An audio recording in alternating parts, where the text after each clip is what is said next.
for Beyond the Sea, Stories from the Underground. This motley looking crew here is the underground authors. Rox, take it away. Oh, thank you so much, CJ. So this group of very, very accomplished award-winning authors got together and used that picture that's on the front of this book to create stories that relate to that picture. But they're in their genre. So you get 12 very different kinds of stories with a single kind of focus. It's quite fun, and we had quite a good time with it. So to kick this off, CJ, if you don't mind, I'd like to go ahead and introduce you first, because of course your group put together the cover and the interior and did so much work for this, and we really appreciate that. So we want to talk about your story specifically, called Making Waves. So Silver Lake is home to many people. This story isn't about people. This story follows the journey of the boat as it makes waves in the lives of others through its lifetime. Darren and his father completed the boat in 1939. Keeping it in shape through the years to 2020 has been a challenge, but the boat held up for so many memories. Letting it go was not an option. CJ, what made you come up with the character Darren? It wasn't necessarily the character Darren as it was the actual boat. I know that that sounds strange, but the boat is actually what spoke to me. And I know that didn't happen for everybody, but it did for me. Mine was the fact that, you know, I read a lot of the stories after I wrote mine. Darren as it was the actual book. Hold on. Okay. Hopefully that stopped. But basically, I wanted something that was unique, and I wanted something that would, where's that playing? Sorry. I wanted something that was unique, and I wanted something that would kind of allow me to still have the freedom to do what I wanted to do with it. So basically, it starts and Darren's dad comes home from World War II. He's kind of depressed. He's battling PTSD. And so he and his son focus on this boat and building this boat and finishing this boat.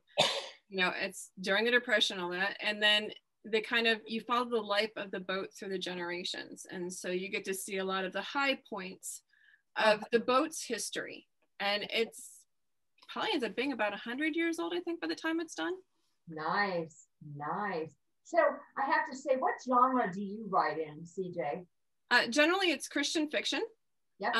But I tell people it's not your mama's Christian fiction. In my world, the spiritual realm crosses into the physical. So where there's dark, there's light, there's angels, there's demons. The underlying group is angel, which is available to nurture God's eternal love. They get their assignments from Michael the Archangel, who ship them out in the world to help people. This allows you to kind of see what's going on in spiritual warfare, but on this plane. So I don't hide anything. It gets kind of scary. But the beauty of it is I have the Grace Restored series, I have Holy Flame trilogy, and then I have a standalone Strength from Within that are all going on at the same time. And then there's a 20-year jump to the Divine Legacy series, and that's the kids from those other three that I just mentioned. So the characters actually cross over storylines. So it's kind of unique. You get to know a different part of a character's story in a different series. Nice. I know people are going to enjoy your story. So if for no other reason, I promise you, I'm going to give you a bunch more reasons, but for no other reason, CJ's story, Making Waves, is reason enough to get beyond the sea. Yep. Thank you, CJ. For my giveaway, I'm giving away an ebook of one of the books I mentioned, which was Strength from Within. Nice. Which we just found out for 2021's Best Christian Fiction. Congratulations. Great. Best. So that's mine. Do you have a question for those who are listening and paying attention? You know, I honestly do have a question that I'd like to see if the audience can answer.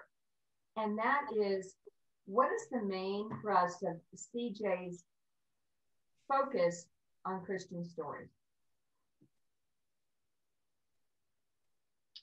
Best. So that's mine. Do you have a Christian story? Whose is that playing?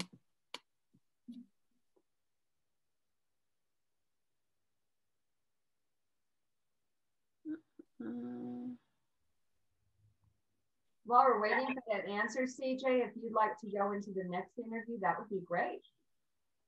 I do. First of all, I wanted to say that watching with us is James Hill and Trevor Delasore. So what was the question again from mine, now that I've actually found it, the link? So the question for the audience on what you and I talked about, CJ, would be, what is the main focus of your Christian-based series? Okay. So you can win that by just putting the answer. You have to make sure that you're on the events link. James Hill says, not your mother's Christian fiction. That's kind of close. It's close. If no one answers it, I'll take it. But, you know, it's kind of close. So we're going to head into Rox and Charles's book, The Diving Bits, is their story. Zamara and Judith are roommates working on 2 jobs. They're saving tuition for entry into high-tech world in San Juan, Puerto Rico. Fall semester isn't far away. The girls are struggling. Zamara wants a shortcut. She takes her savings to buy a boat. She's convinced it's a sailboat in the rough. Judith wants to know the whereabouts of Jack and the beanstalk to get their money back. Can they remain friends and overcome the challenges? What made you come up with that one? Honestly, it's because we really, for some reason, decided that 2 women having the boat that's in that picture and trying to turn it into a sailboat would be lots of fun, and the adventures that they go through. Yeah, we like women, determined women that say, no, we're gonna power through this, and we're gonna do it in an innovative way that makes storytelling fun. Now, the beauty of you guys' stuff is that your characters cross over all over the place. These 2 characters, I've read in your books before that they're in them. Can you explain your series and how that works? Oh, I can. Thank you. So the Enigma series is our big series, and it is a story that's founded on technology. So it battles these cyber heroes from the crooks of the dark net, and has a focus on one specific technology. So Judith and Ziamara are a couple of cyber freebooters that are a little stray in their ethics, and they show up in full bloom in book number 12. And we had so much fun with them in that book. We thought we'd do a backstory that kind of led him into this semi-legitimate business that they're in. Awesome. Now, what is your giveaway? Oh, so our giveaway is actually the audiobook for The Enigma Beyond, which is book number 11. So our series right now, the narrator for our series is Derek Scholes. And as it turns out, The Enigma Beyond is up for a potential award with voting starting in a couple of weeks to receive the Roan Award. So you'll be watching our Facebook and hopefully doing a vote during that week for us. So celebrate that. Awesome. We'll give away an Audible just to show how proud we are of the narrator and the way that he handles our property. Awesome. Now, you actually just had a book launch, didn't you? No, we just actually decided to do a special release on The Enigma Factor, which is the first book in the series. And so between now and tomorrow night, it is free for the ebook on Amazon. Awesome. So, question for yours. You're getting the audiobook of The Enigma Beyond. I'm going to go kind of a little easy. What number in relation to all the books is the Enigma Factor? So while I'm waiting for that answer, another thing I want to talk about is the Beyond the Sea paperback. These are on Amazon and Barnes & Noble, and for Kindle on Amazon as well as paperback. But you have a chance to win a paperback tonight. And it's going to be kind of really easy how to do it. I'm going to put in the comments on the event page where the URL is, I'm going to put my email address. All you have to do is send me your email, and I'm going to enter it into the wheel of names. Now, before you do that, know that what we'll do at the end of it is all those emails would go to all of these authors, and you get to be on their newsletter, and you get to learn more about them throughout the year as well. So all you have to do is send me your email. to my email, which is cjpetersonwrites@yahoo.com. And I will put it in the comments. Since no one else has answered my question, though, I'm going to go ahead and give the ebook of Strength from Within to James. It is not your mama's Christian fiction. It has to do with the spiritual realm crossing into the physical. So he was listening. That tells me that James Hill was paying attention. So James, congratulations on mine. I haven't seen anybody answer the question regarding you guys's. What number book was the Enigma Factor? She just said it. It'll come up later. Somebody will mention it. Before she asked the question. In the meantime, make sure that you are watching the link in the event. And you can comment on that one only, because that's the only one I'm watching. So people, James, not quite. Good guess though. He said number 11. James Hill is watching. Trevor Delasore is watching. Athena Paris. There is more. You guys got to come to the event page. Look up Beyond the Sea, Stories from the Underground book launch page, and you will find the URL video right there. That's where you can comment and watch. Go for it, Rox.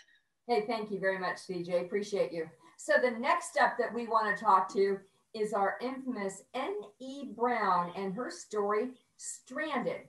Nancy, thank you so much for joining us this evening. I'm going to tell them a little bit about your story, and then we'll chat, okay? Okay. Feeling rejected after breaking up with her boyfriend, 22-year-old Robbie Harris flees Houston for a quiet weekend alone. The Airbnb boasted quiet, seclusion, and privacy. Nothing prepares her for the disappointing rundown beachfront cottage or the stranger who greets her. To make matters worse, a torrential rainstorm and threats of a tornado make it impossible for her to flee. Who is this man? And will she live to see another day? I'm telling you, Nancy, that is so gripping. I'm on pins and needles reading this story, and I actually did read it. It's really hot. You guys are going to love it. Beachfront cottage or the stranger who. So what were you inspired about by the picture to write this story, and what genre is this story in? Well, I guess you would call it a mystery because she, after breaking up with her boyfriend, she just wanted to get away. And, you know, we do stupid things when we're kind of out of sorts. So she goes to the internet and looks up for an Airbnb that's not too far away.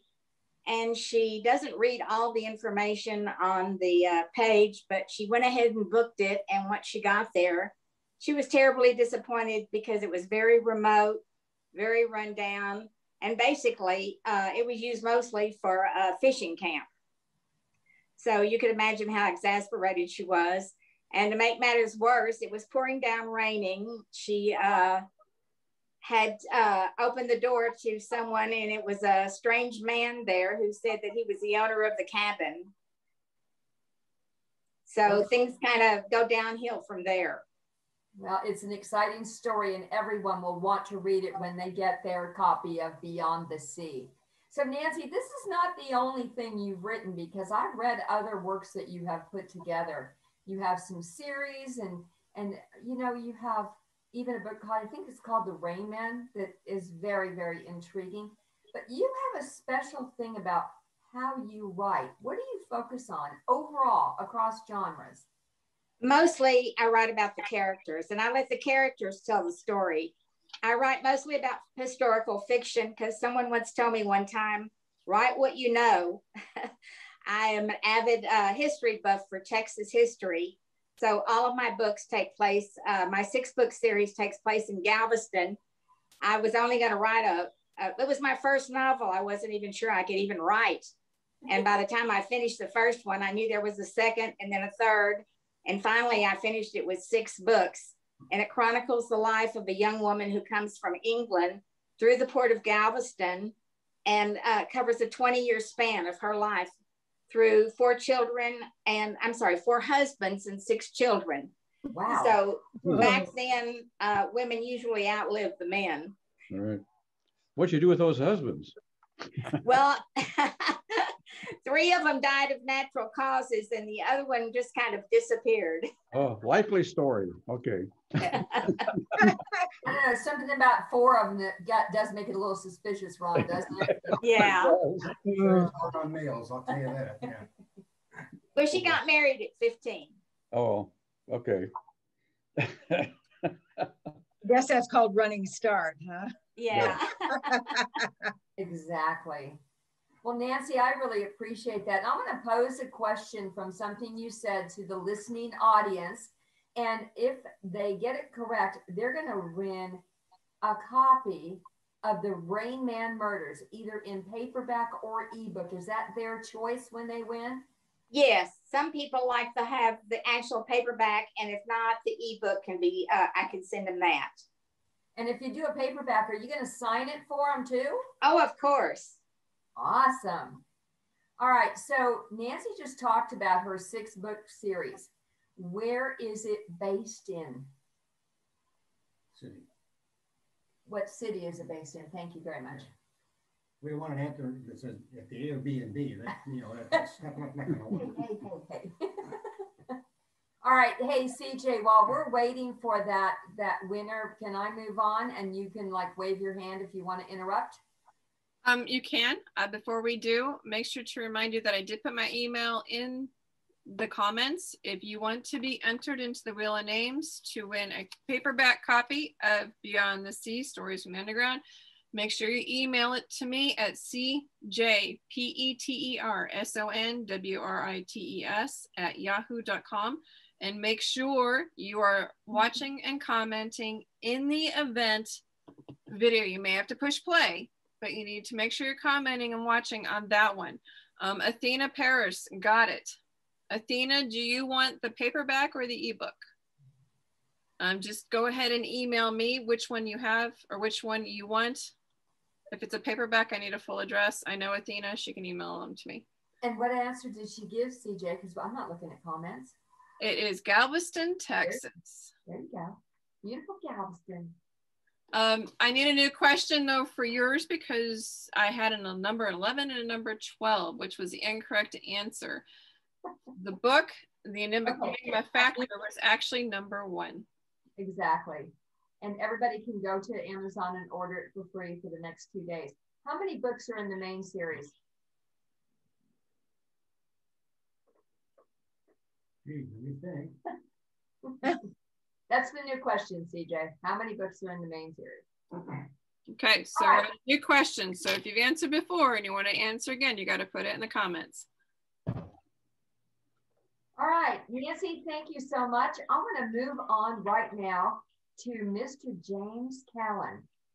And his story inside Beyond the Sea is I'd Rather Drown. A drink? Meet 2 of the handsome man's friends agree to play tennis tomorrow. All seemed innocent enough. How could she know she would become a virtual prisoner? Her plan to escape may be the death of her, but she's willing to take that chance for freedom. Oh my gosh, another nail biter. So, Jim, what about this picture intrigued you enough to write I'd Rather Drown? Well, I was sitting on the deck in Puerto Vallarta one day, and I looked out and they have what they call banana boats there that people get on there, and almost always they dump them in the water. Yeah. And I thought that would be interesting. I would try to work that into a story. And that became I'd Rather Drown. She did not want to be a virtual prisoner or any kind of a prisoner. Heck no. And her feeling was strong enough to say I'd rather drown. And that's where it came from.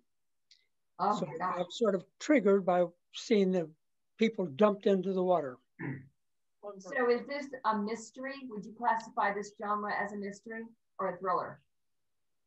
How about a suspense? Oh, even better. Even better. Awesome. I want to talk about you for a minute, but CJ gives me the high sign that she wants to make an announcement of a winner. Yes, James Hill won. He guessed 12. Yeah, good job, James. Thank you so much. You are correct. I will get his email. He's already emailed me, so we're good. I just need Athena's. But yes, James is a thriller. Like I said, I've read all of them. It's really good. So Jim, you write lots of stories. And so what do you mainly like to focus on these days in your storytelling? A mystery.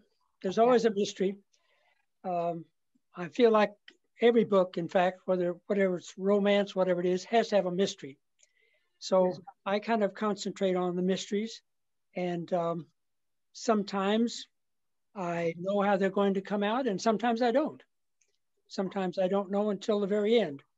So it keeps me interested. It keeps me motivated to move along in the story. So that's sort of the basic of all of them, whether I classify it as strictly a mystery or a suspense. It really is a mystery. What is going to happen? How long have you been publishing books? Oh, 20 years. Well, maybe not quite, but about 20 years. So you're still having fun with it? Yes, I am. I certainly am. I try to convince my wife that it's work and a job, but in fact, it's fun, and I enjoy it. A job that's fun? I think you're a perfect person in this world today. That's an oxymoron. How many books do you have published, Jim? I have out published 14. A couple of those are nonfiction. Actually, 4 or 5 of those are nonfictions. But what I really like to do is the fiction, either the mystery or maybe a little suspense. And I differentiate those by saying, in the suspense, we probably know who the bad guys are. And the question is, are we going to be able to stop them, or will the main characters figure out who the bad guys are? So I like those. I center most of them in Texas. Okay. One of them is half in Texas and half in Mexico. Okay. And that's the one that I'm going to give an audio book of tonight. And that's the Silver Medallion, right? That you're doing as your giveaway tonight, your audible. That's correct. The Silver Medallion. And that takes half place in Texas and half in Mexico. And who's your narrator for that story, Jim? Where? No, who? Who narrates it? Who's the voice? Did you narrate it? No, I did not. Her name is Thera Jones. Nice. And I put up a audition tape, and we had a number of people audition for it, and she was my first choice, and fortunately, I could, in fact, get her. And she did an excellent job. Because, of course, being one of my stories, it has some good guys, and it has some bad guys. And she handled both of those very well. Awesome. A good voice actor will do that for you. There's no doubt about it. Yes. Yes. So I think, CJ, for a question for the audience with regards to Mr. Callan, it would be, how many nonfictions has he published? And there's a possible 2 answers. Either answer will work. Okay. Jim, thank you so much. And everybody, Beyond the Sea, you can get a copy of that, and you can read that whole story, I'd Rather Drown. Remember, all you have to do is send me your email, and you can be entered into the Wheel of Names. You can be entered in to get a paperback copy of Beyond the Sea, and you will also be entered into all of these lovely people's email lists, so you get to know them a little bit more. Trevor guessed 14. Trevor, you're close. That's his total books. She's looking for the nonfiction amount. Just because it was harder. By the way, let me make a comment about audiobooks, since I talked about that. The first one of the mysteries that I made an audiobook of, we had a lot of people submit an audition, Yeah. And we finally selected one, and he did an excellent job. And after it was over, and the book was published, he said, "Can I get on TV out here?" And he was in California. His name was Jonathan Mumm, and talk about it. And I said, "Absolutely, certainly." He said, "I'll send you a copy." A few days later, I get a copy of the interview, and the woman interviewing him said, "Jonathan, I understand you've won an Emmy." And he said, "Well, actually, I've won 5 Emmys." Oh my gosh. So he had narrated, has now narrated 2 of my books. I had no idea, though, when we hired him, anything about that. Just I liked the way he did the job. So that was one of those fortunate things that happens to you. You know, you're just lucky. Oh my gosh, that's amazing. Congratulations. Great story. Thank you. Well, thank you very much. And CJ, I know that you're seriously looking at the chat window, but I need to have a little discussion with regards to Michael Clifton. He is not on the show this evening with us. He is dearly missed. His story within the Beyond the Sea is Reggie Bitham, retired baseball Scott Frankie Sokoto leads a gray, joyless life marked by ill health. Then his colorless world is altered overnight when he meets Devin Ramos, a fatherless 10-year-old boy. They forge an unlikely friendship centered around the game of baseball, and their lives are changed in ways they could never have imagined. I mean, that's a very exciting story. What's the genre of Mike's story, CJ? I don't really know. There is an actual genre. It's just a really sweet story. Okay. Amazing. Pardon? It's an amazing story. Yeah, as I said, it's a really sweet story. It sucks you in, and it kind of follows the relationship between Frank and what's the little boy's name? Devin. Between Frank and Devin, and it's really sweet. It kind of a little heartbreaking at the end, but it's a really good book, or it's a good story. So it's almost like a contemporary family story. Mm-hmm. Yep, definitely. This is a little bit different than Mike's normal genre. Mike normally does kind of a little bit more fantasy.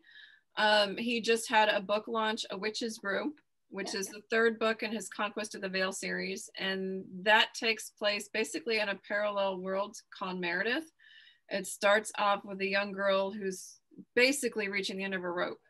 And so she's going to figure, okay, I'm done. I'm done with this world. I'm going to commit suicide. She goes, I'm done. And her fairy godmother comes in and grants her her wish. As Mike says, be careful what you wish for. She gets sent to the world of Meredith, and she ends up on the wrong side of this thing called the Veil, which kind of splits the world in 2. And so it's a pretty gripping story. I read it. His other books are The Janus Witch, which follows a witch who's not a very good witch, a very nice witch, and she ends up losing her memory. So this story is to figure out whether her nature or her nurture kicks in. Is her evil nature going to kick in and take over? Or is the nurture part going to kick in and take over? You have to read the story to find out on that one. He has another series started with one book called The Edison Jones Adventures. It's Edison Jones, the Anti-Grav Elevator, which follows a 12-year-old genius who is paralyzed from the waist down. And he's pretty smart and has fun.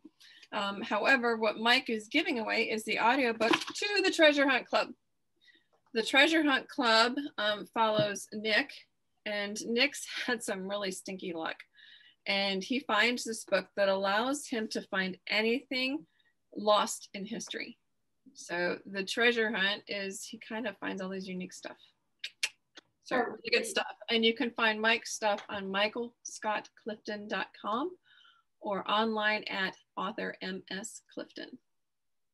So real quickly there, CJ, the Treasure Hunt Club, do you know who was the narrator for that? I don't. Okay, no big deal, no problem.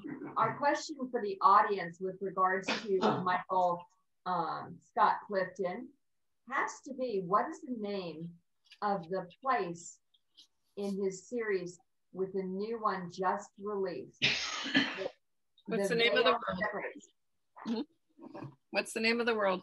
In the meantime, questions still out there to be answered are for James Callan. How many of his 14 books were nonfiction? So I still need that question answered. And now this one for Mike is, what is the parallel world that Mike has created? And in the meantime, just send me your email for a chance to be entered into the Wheel of Names for a paperback copy of Beyond the Sea. You can send it to cjpetersonwrites@yahoo.com, and make sure you are commenting in the event page where that video is. Otherwise, I will not see your comment. Thanks, CJ. With that, I'm going to take it to author Cindy Davis and her story, The Perfect Future. Even though 12 years separate Zipkanya, I'm sure I got that wrong, and his half-brother Chaka, they have been best of friends mostly. They do have times with enormous clashes between the strong pair of personalities.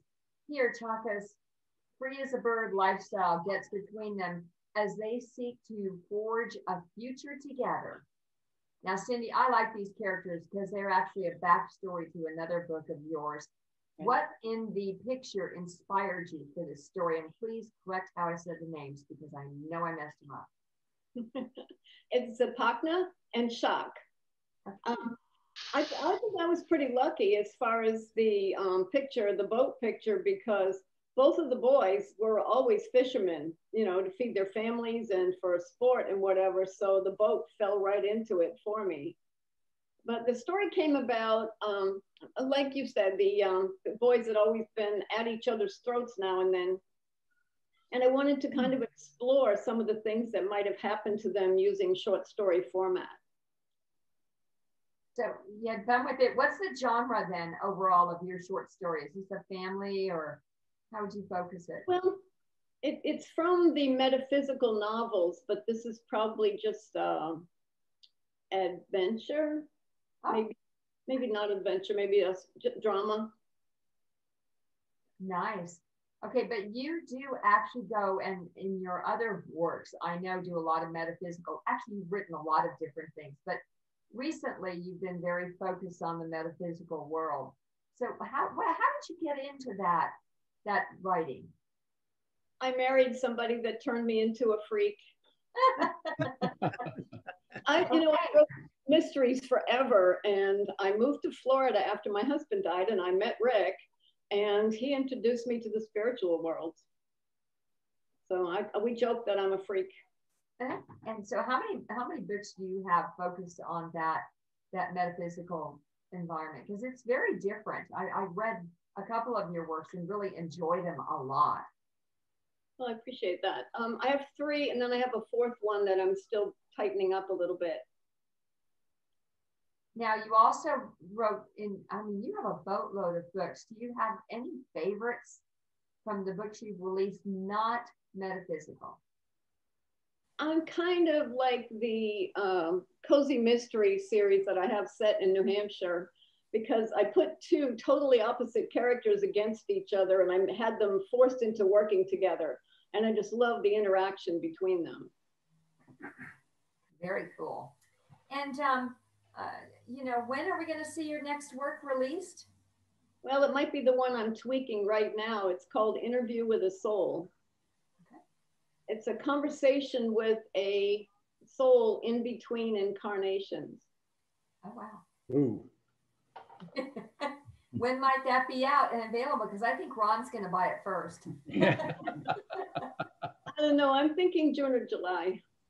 Oh, nice. I love stories about purgatory. Not because you live in purgatory. That's right. It's called California. It's also called La La Land. So what are you giving away tonight, Cindy, for people that will guess the question I'm going to pose in a moment?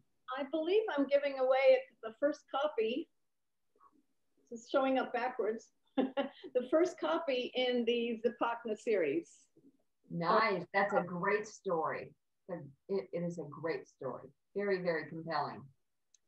So if people want to get that great story, are you going to sign it? Yes, you are. A signed copy of that book, which are always special. You need to know where her cozy mystery series, what state was it based in? Okay, and you said it just a moment ago. Are we giving that? Got it. I know what it is. In the meantime, the only one to answer James' question was Trevor, and initially he said 14. Is that close enough? Well, for total books, absolutely. Let's give it to him if it's okay with you, Jim. Are you okay with that? I'm okay with that. Absolutely. Okay, and I will get his email and we'll be all set with that. Good job. Congratulations, Trevor. The questions still out belong to Michael Scott Clifton and Cindy Davis. For Michael Scott Clifton, the audiobook of the Treasure Hunt Club, what is the world he created in Conquest of the Veil? There was one world that I mentioned. You mentioned it like 4 times while you were talking. So. Yep. For Cindy, we need to know what state her cozy mystery is taking place in. Right. So I have both. So Mike is now watching. Mike, no one's answered your question yet. Don't answer it in the question in the answers. So we need to know what town or what state Cindy's cozy mystery takes place and what world Michael Scott Clifton's takes place in.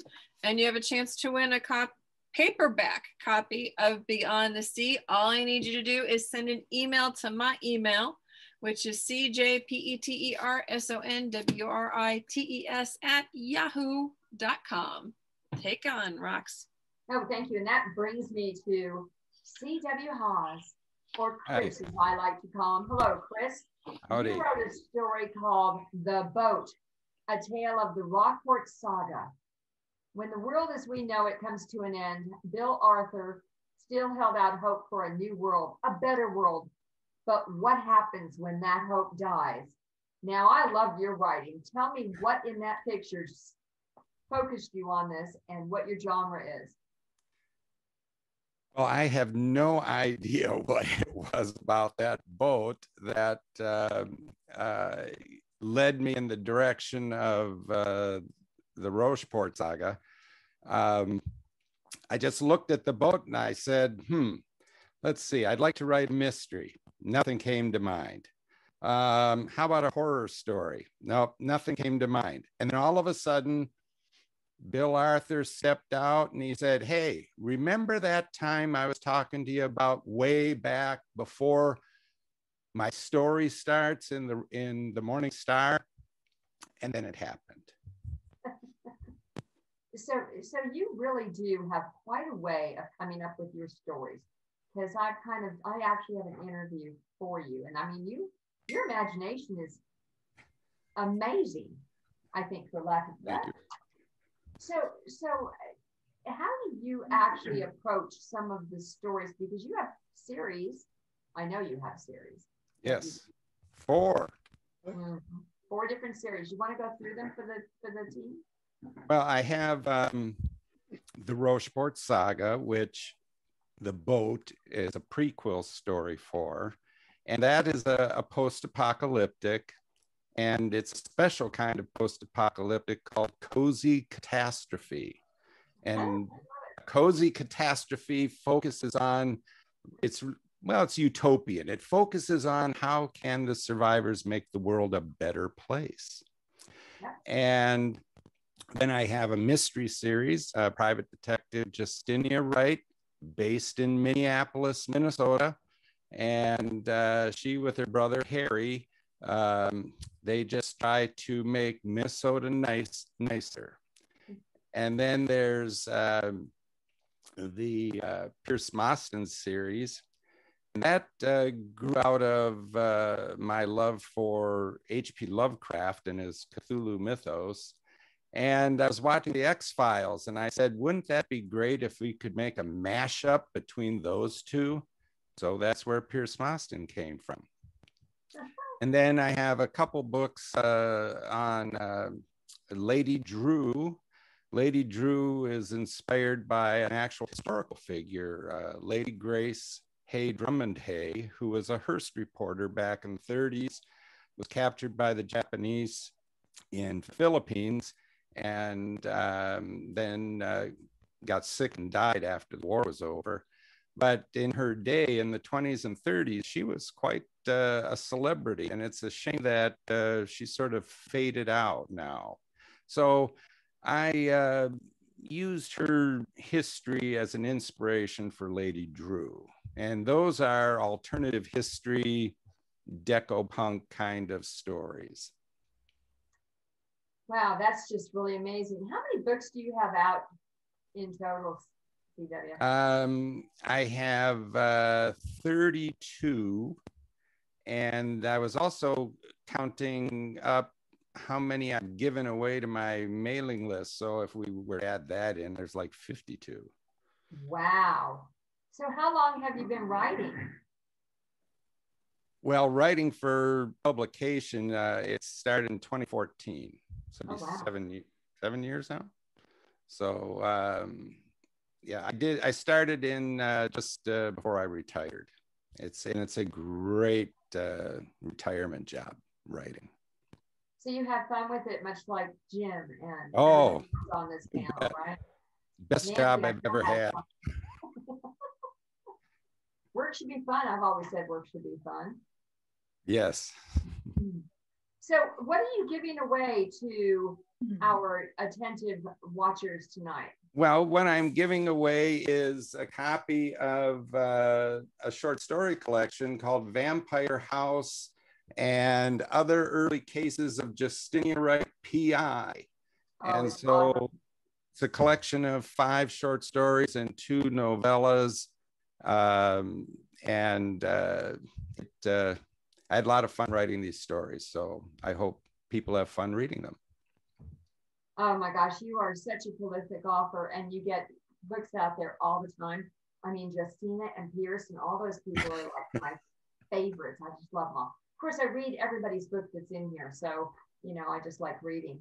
So I think for a question, if you don't mind, CJ, I want you to put out there how many total books, including the giveaways off of his website,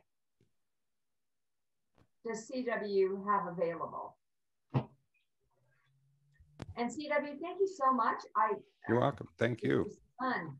Yes. Fun. Exciting. All right, that brings me up to Miss Kelly Marshall. Hello, Kelly. Hi there. Hi I want there. to talk about Moonlight Swim. So, after scouring several Washington getaway guides, I happened on the perfect choice for a romantic retreat with my love. Lake Crescent, pristine, deep, and as cold as the waters beneath the Arctic Circle. The official depth of the lake is logged at 624 feet, but measurements of more than 1,000 feet have been rumored by the locals for years. 624 feet or 1,000 feet. Would it be deep enough? Okay, this is really a mystery thriller, right? It is. And it's all about that phrase, hell hath no fury like a woman scorned. So that was the beginning. Yeah. So she comes home from a business trip to visit her friend, and he's got his windows open and she's watching him grope another woman. Hey. So this is all about bad move. So is this R-rated? It's a little toasty, you might say. Was he a politician? It's a good one. I say it's creepy, but it's good. It's creepy. It's creepy or it's just scary. It sounds scary to me. I think it's a transition of a woman, though, who not only tries to get even, but I think she has a turn in her soul, if you will. Crystal Lake is actually it's a true lake here in Washington. It's beautiful. It's pristine. But it is very cold and it is very deep. And I thought, well, I looked at that canoe and I thought about her wanting to get revenge. And I thought, that just might be the perfect setting and the perfect place. So while I was writing it, I love that song, Let's Go on a Moonlight Swim. So I thought about that song while I was writing it. Thinking about Selowitz on the Shade. Yeah, there you go. Now, Kelly, this is not your only story. You have several books. Would you like to tell everybody a little bit about your books that you have? Well, the first book I wrote was Post-Apocalyptic. And it was kind of a weird thing. I saw Orson Welles do a show on Nostradamus. And it was right towards, you remember Y2K and how everybody was so scared that everything would happen? I just ran across this the other day. This is about Iran bombing the United States. And it's about one woman's survival after that. And I got to tell you what really turned me on about this book. I wrote it, gosh, in 1999.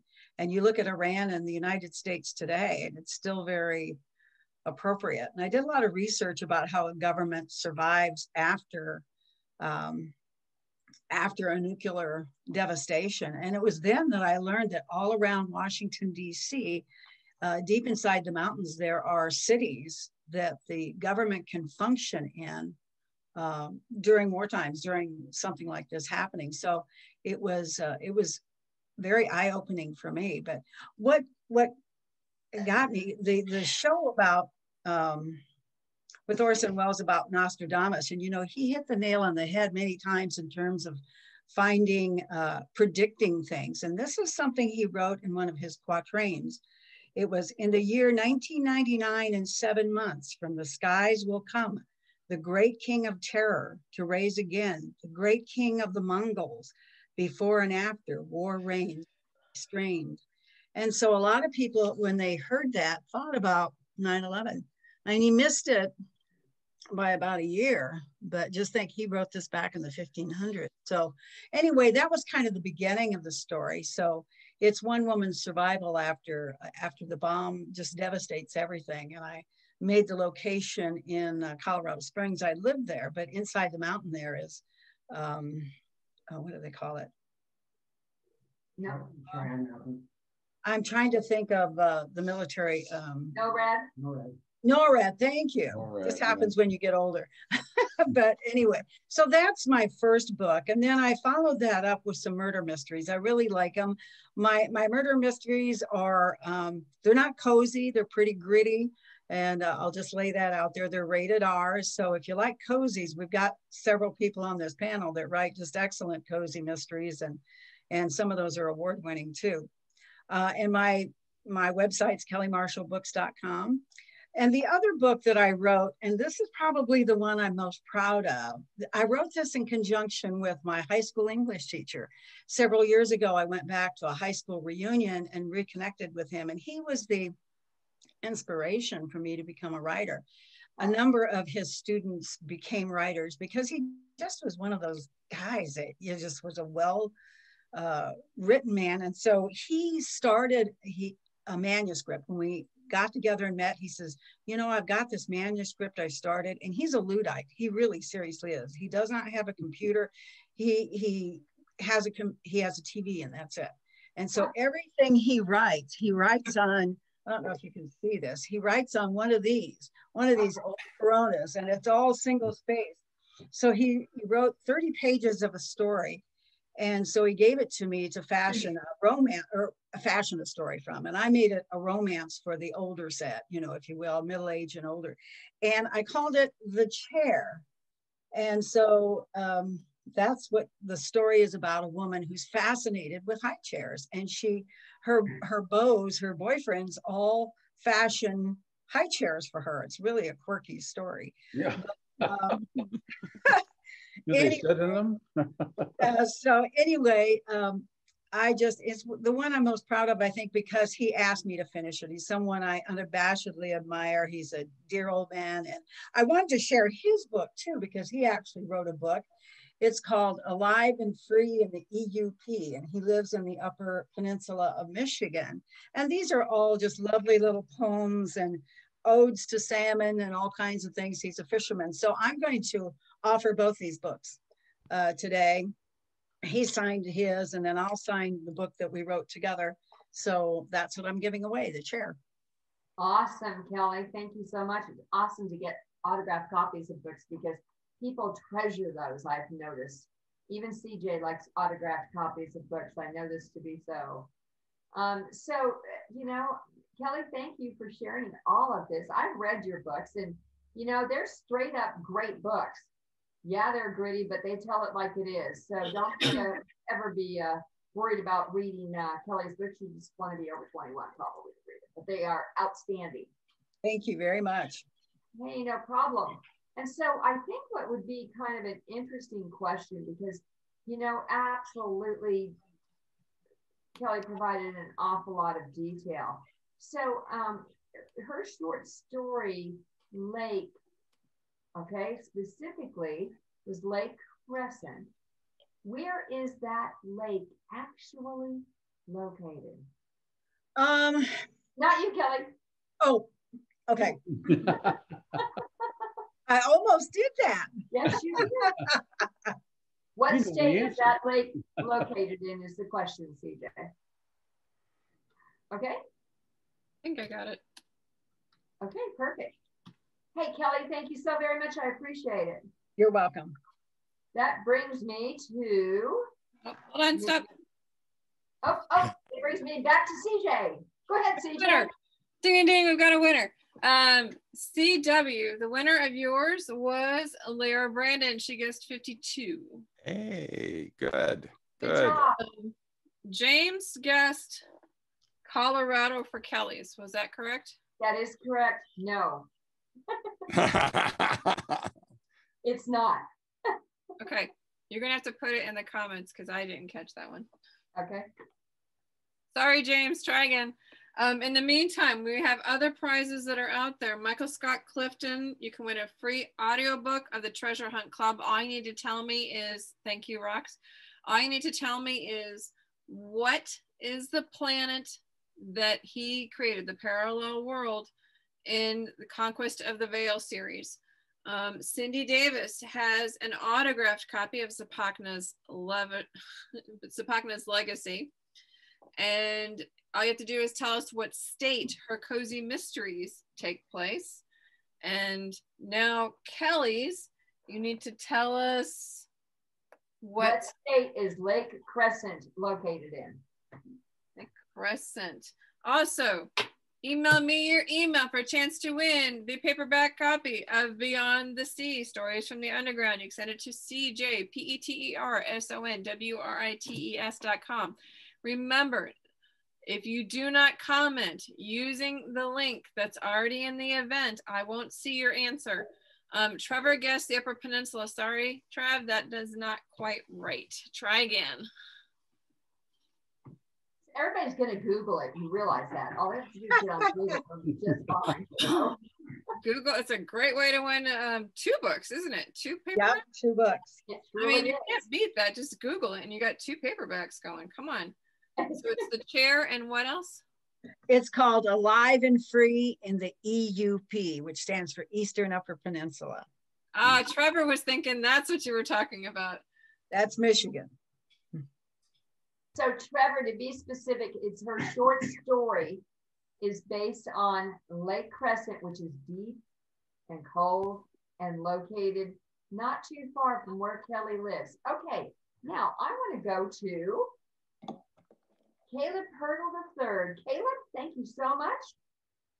You have a fascinating story inside of this short story anthology, Beyond the Sea, called Hemingway's Boat, which I thought was very interesting.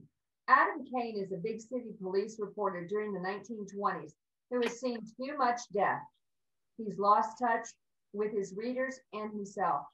His editor sends Kane to explore small town America and write about unusual places most have never seen. He becomes a travelist, venturing to Ormond Beach, discovering an aging beachcomber named Hemingway and a beautiful blues singer who abruptly disappears. Can Kane find her? And what secrets does the old possess? That's fascinating. So this is really a mystery. Now, like most of your mysteries, Caleb, does this all take place in one day? It takes place in a day and a night. Okay. And the next morning. And you know, in a sense, this story is kind of autobiographical. Really? But way back in another lifetime, I was a police reporter for the Fort Worth Star-Telegram and had covered and been on the scene of about 2,000 violent deaths. And I had seen all the death and dying I wanted to see. And I talked to my editor, Frank Freoff, and he assigned me to do feature stories on unique little towns throughout Texas. So I guess I started writing travel about Texas, which ultimately led to the first travel editor's job at Southern Living magazine. Wow.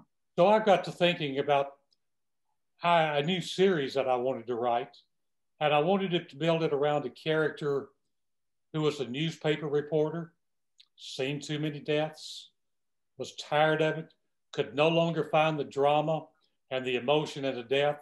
It was just something that happened. And his crusty old editor, this was set in 1920. And the old editor said, you know, this country of ours is starting to build some highways, and there's a bunch of cars out there traveling to roads that they've never traveled before. So why don't you become a travelist? And he said, what's a travelist? He said, you go to fascinating places and write me stories about what you find. And because of his background and the most fascinating places he can run across, he always finds a mystery. And this one happens to be set in Ormond Beach, Florida, way back before Ormond Beach became the grand resort beach town that it became. It was more of a fishing village. And the first thing he saw when he got off the train in Ormond Beach was a lonely, isolated boat sitting in a lonely, isolated cove. And the wonder is, did someone leave it? Was it abandoned? Did it drift ashore? Why is it there? And what role will it play? And as you mentioned, he falls one night, and not in love, but he would like to be, with a beautiful blues singer, and he comes to see her at the Flagler Hotel for her debut concert. There's a gunshot, she does not appear, and no one sees her again.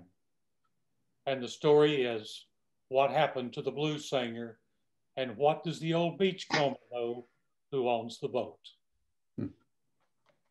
Wow.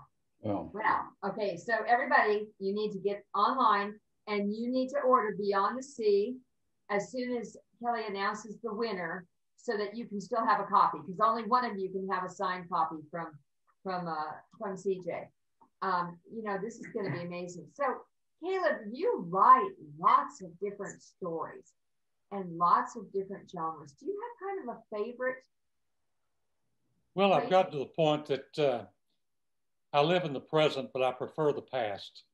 So I write mostly historical thrillers, historical mysteries, because I found it's very difficult to write suspense in the present. Because if you're running down a dark alley and you're in trouble and you can't find your way out, today's character just pulls out his cell phone. In 1920 and 1930, he can't get out unless he finds a way out. And so I'm much more fascinated with the past than I am the present. I love to see, it's like CW, he and I both love the Nero Wolfe mysteries. I love to see those old characters actually solve a mystery by deductive reasoning than to have a CCTV camera on the corner that catches the action.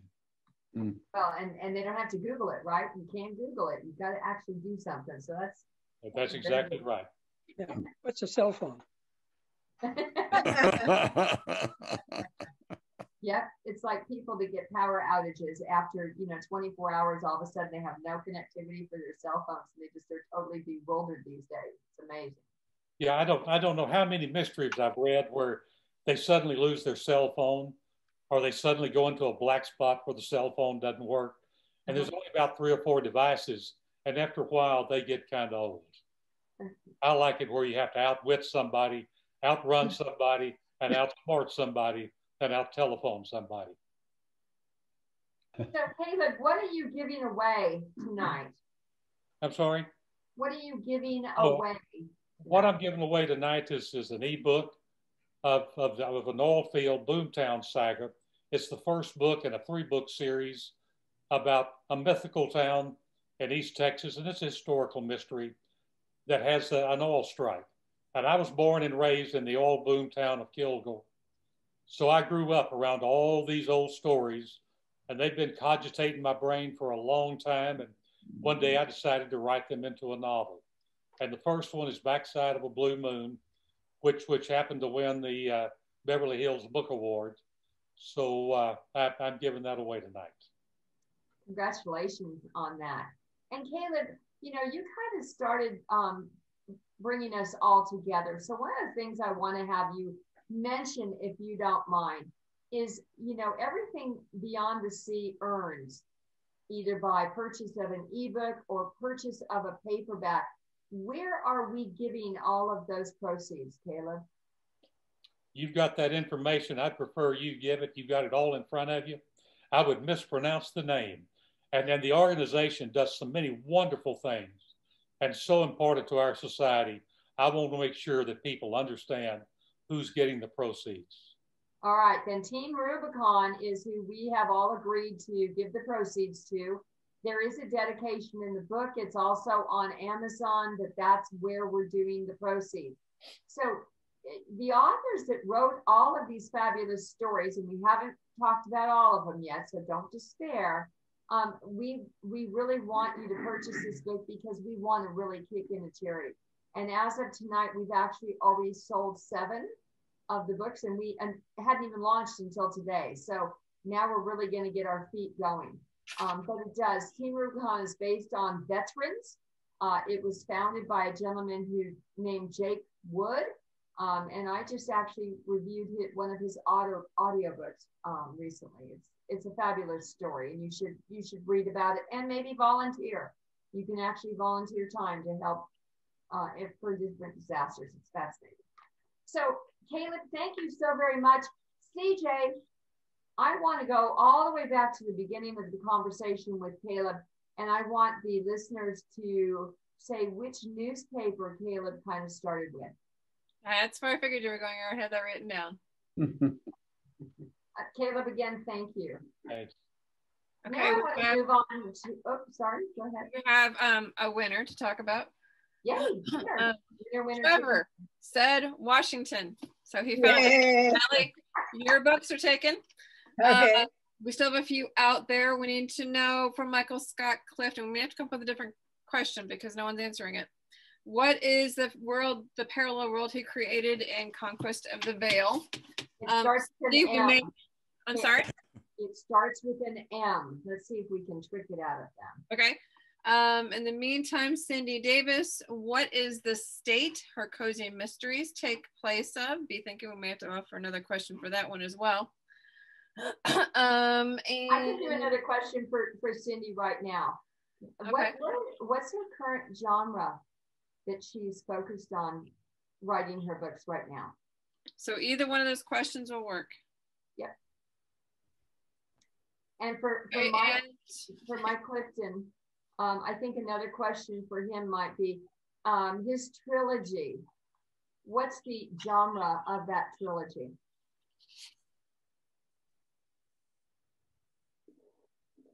Okay, so we need to know from Mike Clifton to get an audiobook of the Treasure Hunt Club. One or two questions need to be answered. What's the parallel world in the Conquest of the Veil, or what is the genre for the Conquest of the Veil series?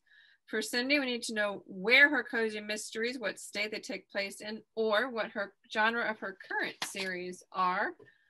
For Caleb Purdle, to win an ebook of The Backside of the Moon, we need to know what is the newspaper that Caleb started writing in. If you were paying attention, we got it. Lyris said Gritty Mysteries. Nope, sorry, that's Kelly.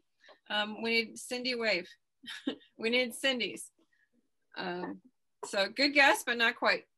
And I think that catches us up. So we still have Linda, Ronald, and Richard left. I know. Thank you. Oh, and in the meantime, if you want to be entered in to win a paperback free, you need to email me your email. That's it. I will put you in the wheel of names before you finish up. I will spin it live and we'll see who wins the free paperback. Send me your email to cjpetersonwrites@yahoo.com. That's cjpetersonwrites@yahoo.com. Awesome. Thank you, CJ. Appreciate that.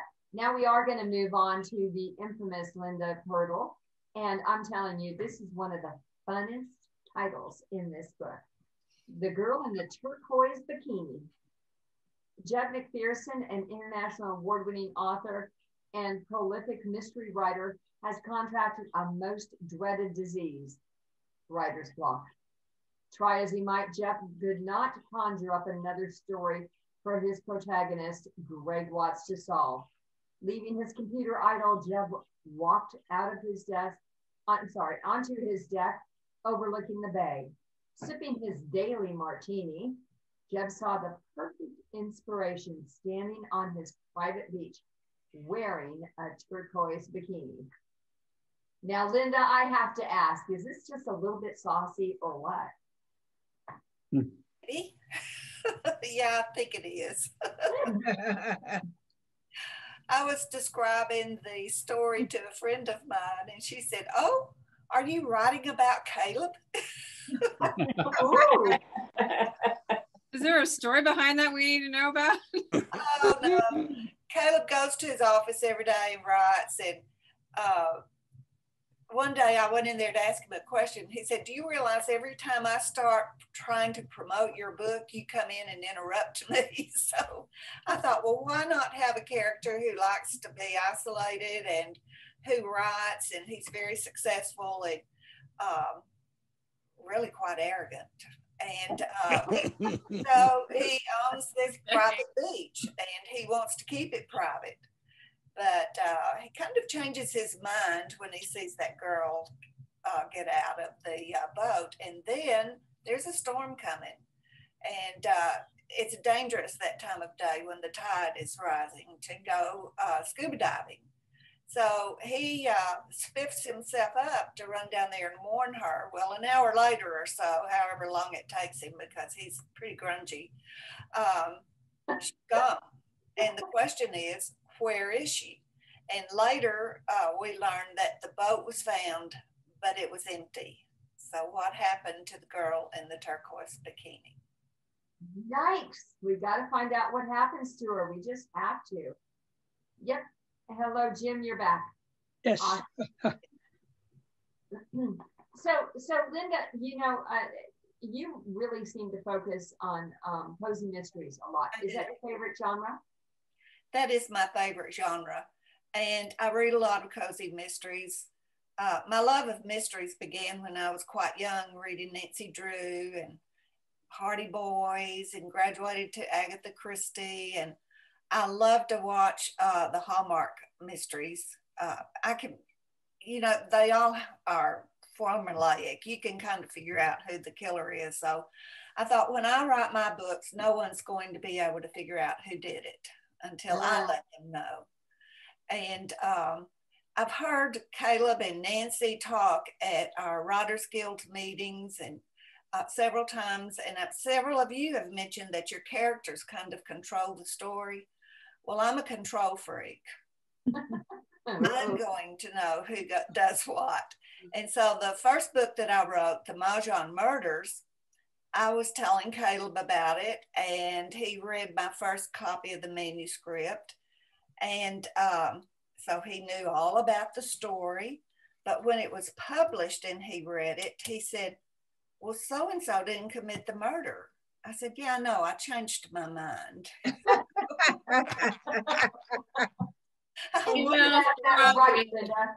that's a woman's prerogative. We can change our mind. Exactly. And the main character in my series, The Games We Play, the first one is the Mahjong Murders.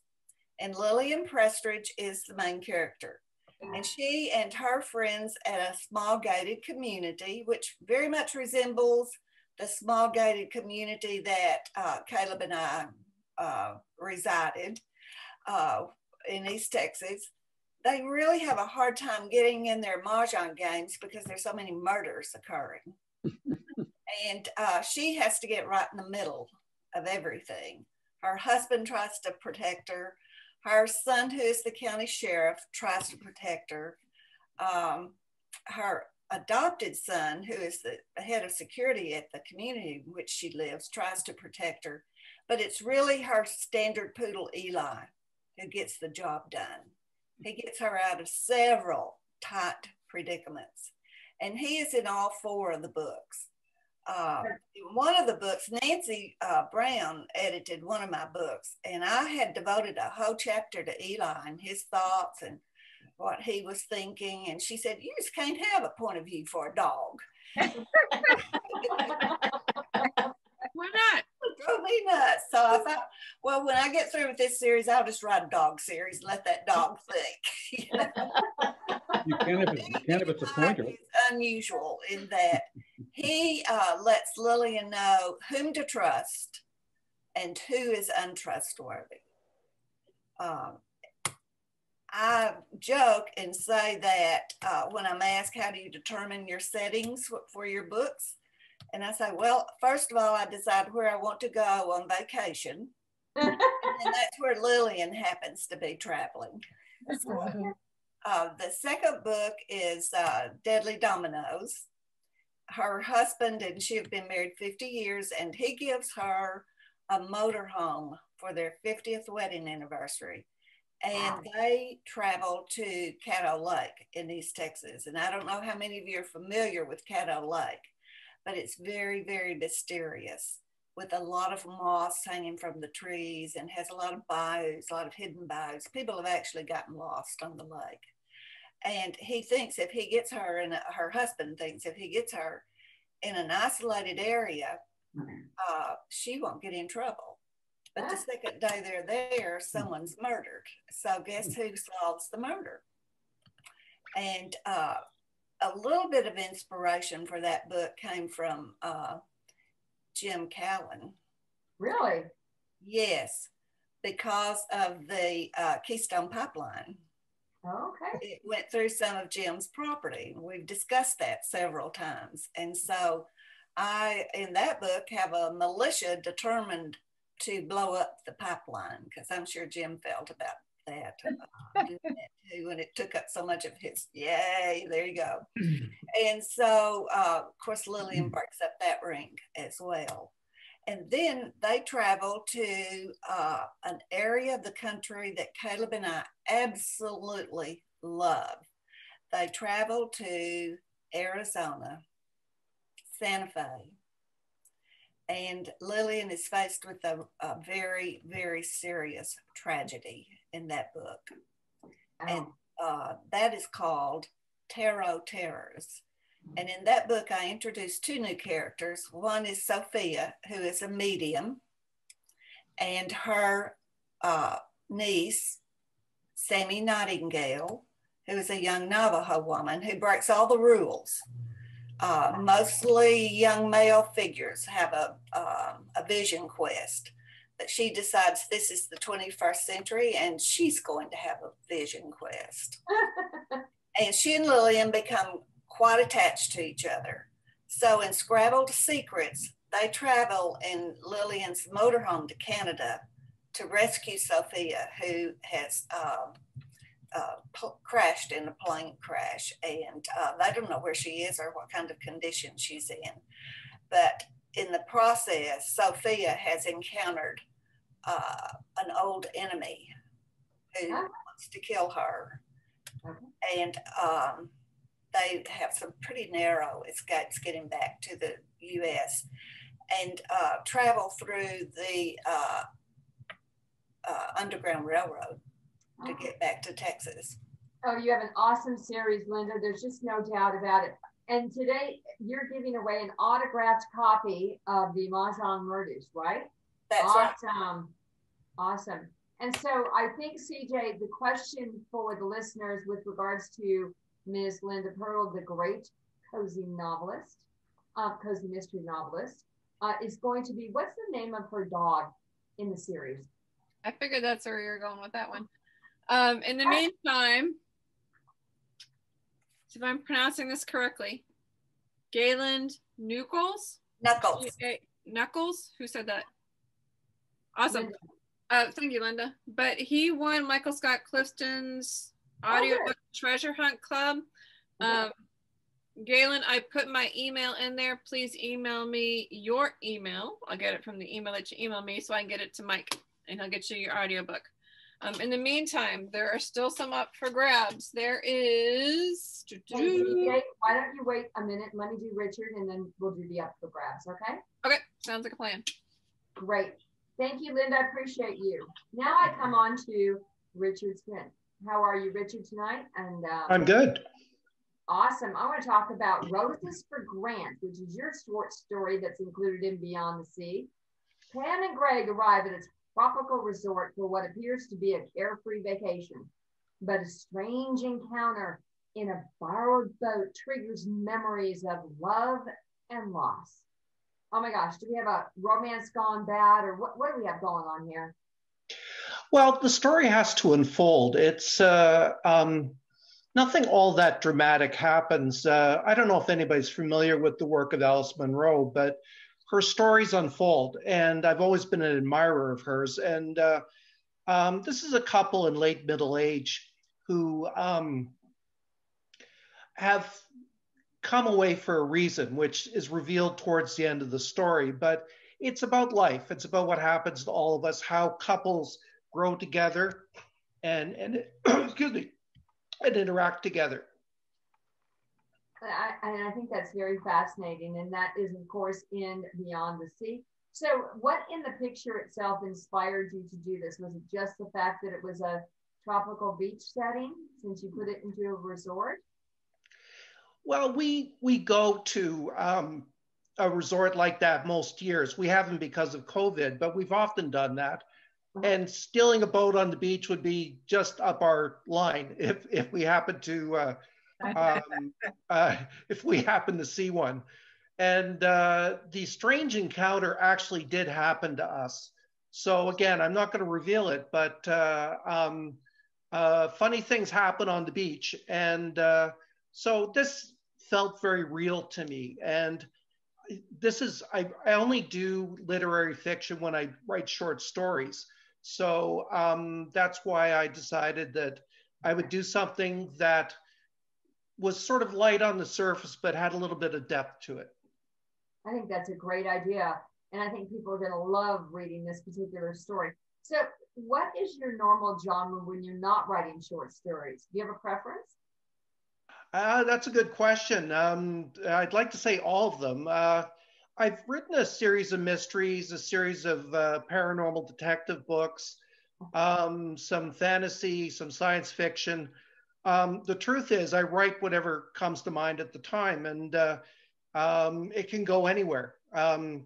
Right now, what I'm writing has kind of a gothic science fiction quality to it. And, our unconscious mind does the writing. All those people coming up with answers out there, we're writers. We make stuff up. It's, I don't believe a word that comes out of Chris Hawes' mouth. So anyway, so that's the joy of writing is, like Linda alluded to, our characters can take control. The story can take control. Awesome. So Richard, where are you based? I'm in Kingston, Ontario, and I write with a sense of place. So my books have concerned the three places that I've lived in my life: Scarborough, Ontario, which is a suburb of Toronto; Sioux Lookout, Ontario, which is a very small, remote town in northwestern Ontario; and Kingston, which is just across the lake from upstate New York, and is a university government town. And Richie, how long have you been writing? Oh, I probably since my 20s. Death in Sioux Lookout, which was the first book that got published, came out in the early 90s. So long time. I enjoy it. So are you like Chris and Caleb, and you love your job, you're just having fun, and Jim, just having fun? Yeah, it's lots of fun. I also write a series of self-help books, and they're very purposeful and very serious. So when I've done one of those, I definitely want to have fun with the fiction. You know, that's just for pleasure. There you go. Well, that's exciting. And tonight you're giving away something really special, an autographed copy of what? Herkimer's Nose. Gigantic radioactive lampreys attacked Kingston. The U.S. government gives us a week to deal with them. So an ichthyologist takes on the lampreys along with the government operatives, and mayhem ensues. So there's also going to be a small watercolor tucked in the pages. So that'll be a little bonus for whoever guesses the question right.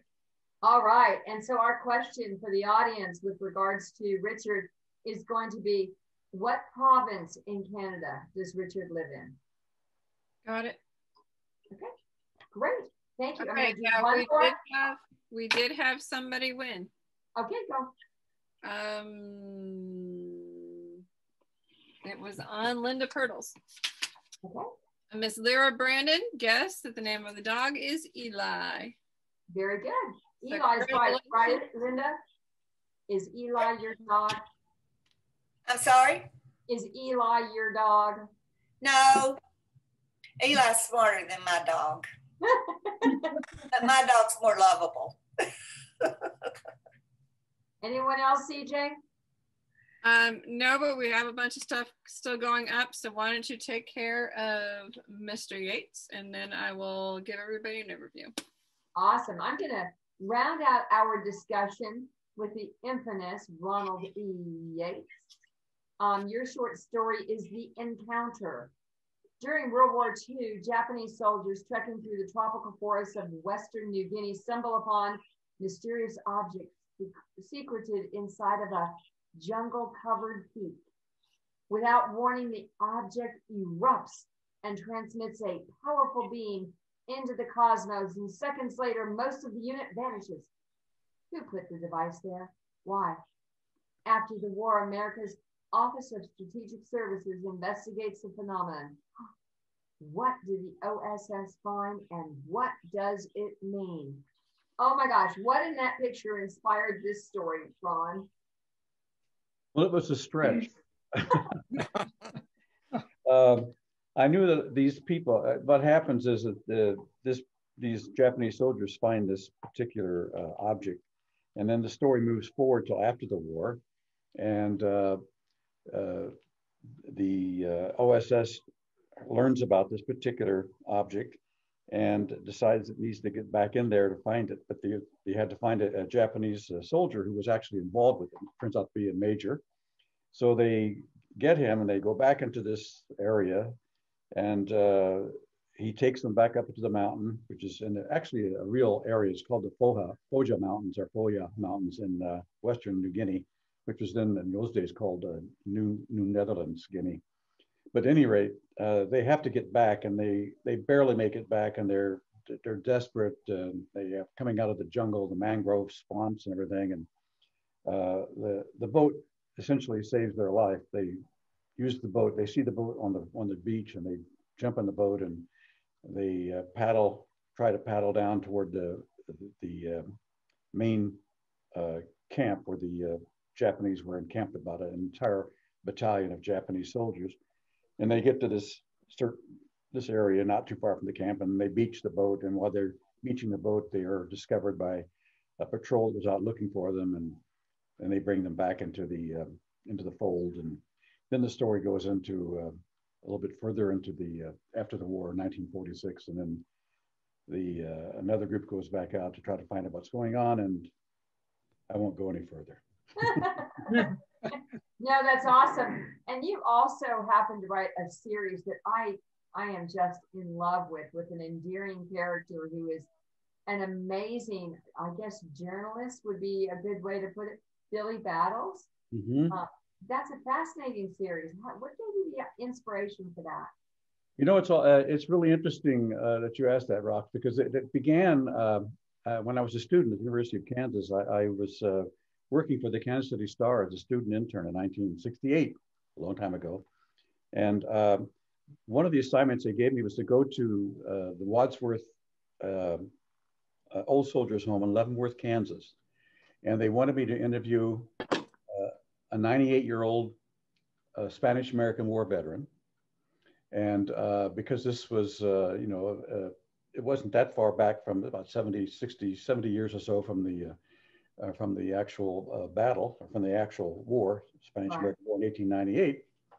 So I went to do this, and I sat on the veranda with this man, and he was such a fascinating guy. And he told me about, I said, well, where were you, in Cuba? He says, no, I was in the Philippines. And I said, what? I had no idea that the Spanish-American War was fought in the Philippines. And he told me his story, and the story of the 20th Kansas Volunteer Infantry Unit, which was sent to the Philippines to fight a majority of the battles there. And this particular unit was actively involved for several years in the war in the Philippines. And a lot of people don't realize we were fighting against the Filipino people. After we kicked the Spanish out, we didn't leave, and stayed. And we then essentially became a colonial country, because that was, we took over the Philippines. And these people were fighting against us, trying to get us out of the country. It didn't work. And so this guy told me the story, all the things they did, and some of the horrific tales that he told were just absolutely mind-boggling. And I wrote about him, and I thought to myself, someday this would be a good way to start off a book. And, and I spent most of my life, like Caleb did, as a journalist. I mean, you started as a journalist, Caleb, and I did too. I started at the Chicago Tribune right out of college, and like Caleb, I covered a lot of murder and mayhem in Chicago. I was a police reporter for a long time, and then I did that for about 4 or 5 years, and then they sent me. I became a foreign correspondent and went back to Asia, and I spent most of my life covering war and mayhem, from Vietnam to Cambodia to wherever. And wherever there was war, they sent me. And that's what I did. So I thought it'd be interesting to be able to tie all these places I've lived and worked in and into a book. And I thought, how would I do that? So I thought about this guy sitting on the veranda of the old folks' home, or the old soldiers' home in Leavenworth, Kansas. And I thought about all the places I'd been. And all these places I had worked and lived were actually vestiges of the old colonial empires: Indochina, Indonesia, Malaysia, India, Philippines, Latin America, all these places. And I decided to put this character in all these places after he leaves Kansas, which is where I'm from, and that's where the story begins, of course. So I mixed it all together, fact and fiction, and I call my book Faction, and the whole series. And it's a fascinating series. I mean, I'm totally enamored with Billy Battles. I just absolutely love that character. And Thanks. So, I find it very remarkable that you're giving away tonight an ebook of Billy Battles. Is it the first one in the series that you're giving away? The first one. And actually, Rox, what I'll do, I've listened to everybody else, and I'd be willing I'll give this book away and I'll sign it. And so they can have their choice between an ebook or this. Okay. And I'll sign this book and send it to wherever they live. Awesome. And for that book, which is by the renowned Ronald E Yates, all you need to do is you need to guess the major city that he first became a reporter in. Major city. Okay. So that's really great. CJ, I'm going to I have a question for clarity. Yep. Do you want the one where he was an intern, or where he was an actual reporter? Where he was first an actual reporter. At least that was the way I heard him say it. Oh, he did. He did both. Yes, he did. Yes, he did. Sorry. So we have a lot. Yes, Trevor Delasore got it again. Good job, Trevor. He's got his own library there now. He does. I don't need your address. I got it. But we have some other things up for grabs still. We need to know for Richard Schwindt. Sorry, Richard. It's late. What is the province that he lives in Canada? And that is for an autographed copy of Herkimer's Nose. I can't finish the title of that because it's part of the answer. The next one is for Caleb Pirtle. We need to know where he was a reporter. That was mentioned in the very first part of what he was talking about. And it was a city in Texas. I was about to say, for those paying attention, it was a city in Texas. The first city in Texas he mentioned several. And Cindy Davis still has an autographed copy of Zapachno's Legacy up. We need to know either what her current genre is or what state her cozy mystery was put in. And I think that's everybody. In the meantime, if you don't have your email to me, guess what? You're late. Those with an email, I'm about to spin the wheel of names and you will see live who will win a paperback copy. So allow me to share my screen.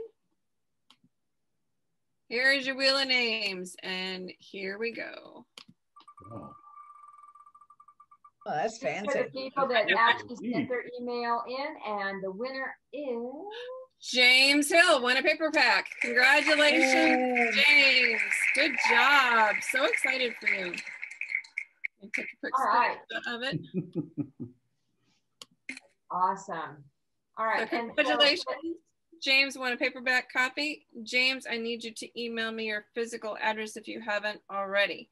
But you'll get a copy of that. In the meantime, let me do a quick rundown of the winners. Sure. Okay. For Breakfield and Burkey, James Hill won an audiobook of The Enigma Beyond. For N.E. Brown, Athena Paris she wants the ebook for The Rain Man Murders, and I'll get that for you. For James Callan, Trevor won an audiobook of The Silver Medallion. For Michael Scott Clifton, where is Linda? Linda, pronounce his name? Galen what? Knuckles. Galen Knuckles won a audiobook of The Treasure Hunt Club. Cindy Davis's is still up. You have a chance to win that. I just need to know where her cozy mystery, what state it takes place in, or what her current genre is. Okay, the state for Cindy is on the East Coast. It's 2 words. I'll even do you one better. It's in the upper East Coast. You only have 3 options you can choose from, and you got to pick one of them. For Kelly Marshall, the autographed copy of The Chair and Alive and Free in the EUP goes to Trevor. Again, I will send you the address. For Caleb Pirtle, his is up for grabs, an ebook of Backside of a Moon. And he needs to know what paper he started with. And again, it's a Texas town, a rather large Texas town. There's quite a few, but take your pick. He only mentioned one very large one. Hey, CJ, you know I live in DFW, right? Yep. Yeah, good. Yep, I do. DFW, yes, I do, as a matter of fact. For Linda Purdle's autographed copy of the Mahjong Murders goes to Lyra Brandon. For ebook Strength from Within goes to James Hill. That was mine. For Richard Schwindt. Sorry, Richard, I'm not pronouncing your name correctly today. So sorry. I have trouble sometimes. The province starts with an O. Okay. I thought you were talking about the other part, but okay. Then I can say you can win an autographed copy of Herkimer's Nose, a Kingston story. Kingston story. And Kingston is located in that province, right, Richard? Yes, it is. I'm hinting it rather loudly, yes. Okay. Yes, I'm throwing in a watercolor as well, so this is a double gift. Okay. Guess what? Trevor just got it. Good job, Trevor. Again, man, I really wanted that watercolor. There we go. Trevor got it. And then Trevor also got the autographed copy of Finding Billy Battles by Ronald E Yates. Really quick, while we're looking for, that one's done. We're looking for Cindy's. Need to know what state her cozy mystery is. One of three, way up in northeast. Okay, I got another question for Cindy. Okay, what's the name of her current husband? First name of her current husband. First name of her current husband. If you're listening, you get it. She did say. Okay. She says, I know this one. So we need to know Cindy's current husband's name, and we also need to know what Texas town, which Rox happens to, live near one of them, did he get his first job as a journalist? And then James Hill won the paperback copy of Beyond the Sea, Stories from the Underground. Woohoo! So you have just a few seconds. I need to know what those two answers are to those two questions. Okay, ready, everybody? Rock, paper, scissors. Ready? Whoever gets this actually gets, is going to win this. Rock, paper. Okay, I got paper. Good. Fort Worth. Yep, Fort Worth. So that was Miss Rox. Caleb's. Yep, you got Caleb's, right? Yep. Okay, Rox. Okay, we need Linda's perfect autograph copy of Zapachna's Legacy. That would be Cindy, not Lindy. Sorry, Cindy. I am so tired. Who knows, besides Cindy, what her hubby's name is, or what state her cozy mystery is in, or what her current genre is? Is that to us? Sure, why not? Okay, well, he's Rick. Yeah, got it. I enjoy your books. I'm deep in Cindy's book now, her latest one. I know, it's Kelly, awesome. just email Cindy your address. Okay, sure enough. Okay, you guys, thank you so much for coming on. Richard, you still haven't given me. Oh. No, Trevor got it. Yes. Oh, Trevor did get it. Oh, okay. Okay, great. Sorry. There's only two left. Thank you guys for joining us today. For those who stuck around, thank you guys for answering all the questions. Again, Beyond the Sea, Stories from the Underground, from all of us at the Underground Authors. You can find it on Amazon paperback, Barnes & Noble paperback, and Kindle on ebook. Remember, all proceeds go to Team Rubicon. So they go to a very worthy cause, and you get lots of really cool stories. I've read them all. They're very good. Rox, is there anything you'd like to add? Nope, just really thank everybody in this group for contributing to these stories. That's what makes it a great storybook. Okay, then really quick, we're gonna go person to person to person. I'll call your name. When I call your name, tell everybody who's listening your website, starting with C.W. Hawes. It's www.cwhawes.com. Awesome. Richard Schwindt. richardschwindt.ca. Can you spell that for those who are like me? Richard, SCHWINDT.ca. Awesome. Caleb. Caleb and LindaPurdle.com. Spell it out. Or Linda spell it out. Linda can spell it too. Either one. It's just our names, P and then PIRTLE. That's the part I was looking for. Kelly, where can they find you? KellyMarshallBooks.com. Awesome. Ron? RonaldYatesBooks.com. Awesome. Rox and Charles. Where are we? The website. Oh, the website. EnigmaSeries.com. The EnigmaSeries.com for those who couldn't hear it. Nancy, where can they find you? nebrown-author.com. Awesome. Cindy? CindyDavisAuthor.com. Awesome. Jim? JamesRCallan.com. Awesome. And you can find me, CJ Peterson, at CJPetersonWrites.com. Thank you guys for joining us today. Have a great weekend and see you on the flip side.